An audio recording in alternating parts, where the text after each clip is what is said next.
Question number 2, the Right Honourable Winston Peters. Speaker, this question is to the Minister of Finance, and asks, does he stand by his statement on 11 November 2015 regarding Silver Fern Farms, and I quote him, "The parties to the deal have every incentive to ensure that it is a good deal and actually every incentive to ensure that it is lawful," end of quotes. The Honourable Stephen Joyce. Mr Speaker, on behalf of the Minister of Finance, yes. Supplementary question. Supplementary question, the Right Honourable Winston Peters. If it was lawful, why have shareholders taken legal action to ensure that the board of Silver Fern Farms abides by the Companies Act and its own constitution by demanding a special resolution on the selling of our largest meat exporter to majority Chinese SOE control?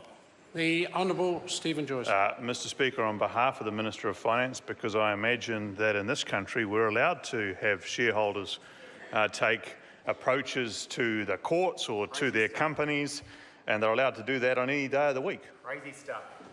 Supplementary question. Supplementary question, Right Honourable Winston Peters. So if it was lawful at the time he gave that answer, why would it be lawful now for the company to carry on as though it is all too late, which is what the CEO is boasting at this point in time? The Honourable Stephen Joyce. Well, Mr Speaker, on behalf of the Minister of Finance, I should clarify that, that I don't have direct responsibility for this company, but I may be able to help the member out. There's a press release today which is headed "Correction to Mr Peters' Misleading Statements," released by the company, which perhaps the member hasn't seen, and it makes some observations about there not being a U-turn, that this particular resolution has not been set aside, and that the company is calling a shareholders meeting because it has received a requisition notice requiring it to do so. If the member hasn't seen a copy of it, perhaps I could supply it to him. Save that dribble somebody else. Order. Supplementary question. Supplementary question, the Right Honourable Winston Peters. It might have fooled you, sunshine, but it won't fool me. Order. Order. Order. Supplementary question. Order.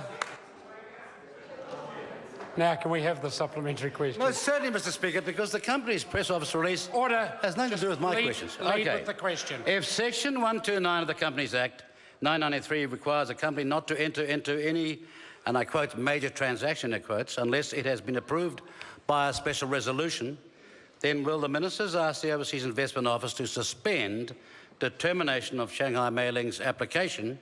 And if not, why not? The Honourable Stephen Joyce. Well, Mr Speaker, on behalf of the Minister of Finance, no, because the supposition in the member's question, as I understand, incorrect. And again, I think he should read the press release, because contrary to what he thinks, it's him that's being taken for a ride. Supplementary question, the Right Honourable Winston Peters. Does the minister from a government that claims to be supportive of farmers think it's a good deal and lawful when shareholders were threatened with liquidation because profits were massively understated by 84% and dead seriously overstated in information given to the shareholders just before they voted? The Honourable Stephen Joyce. Well, Mr Speaker, on behalf of the Minister of Finance, I understand there was a meeting where this particular transaction was put to the vote, and 82% of shareholders of this particular company voted in favour of it. I suspect, well, the member says it's a tissue of lies. He has the opportunity, and I understand he's made a complaint to the relevant authorities, and he should let that complaint continue. But as far as I can see, the company's voted, and it's actually passed the transaction. Supplementary question. Supplementary question, Right Honourable Winston. What does it really say about his government's approach to the law, whether tax or corporate, that shareholders were told lies in a financial document so misleading that it's now the subject of a complaint to the Financial Markets Authority, and which information was corrected 25 days after they voted? The Honourable Stephen Joyce. Well, Mr Speaker, on behalf of the Minister of Finance, I understand that complaint is the member's complaint.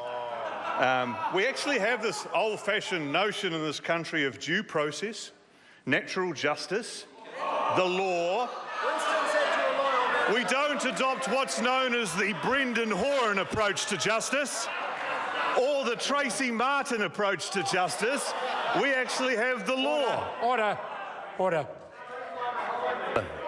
Order. Point of order, Speaker. Order. I'll hear point from... of order, Mr Speaker. I seek an extension of time because we like a good joke for the Minister to carry on. Order. And that's not a point of order. Question number 3.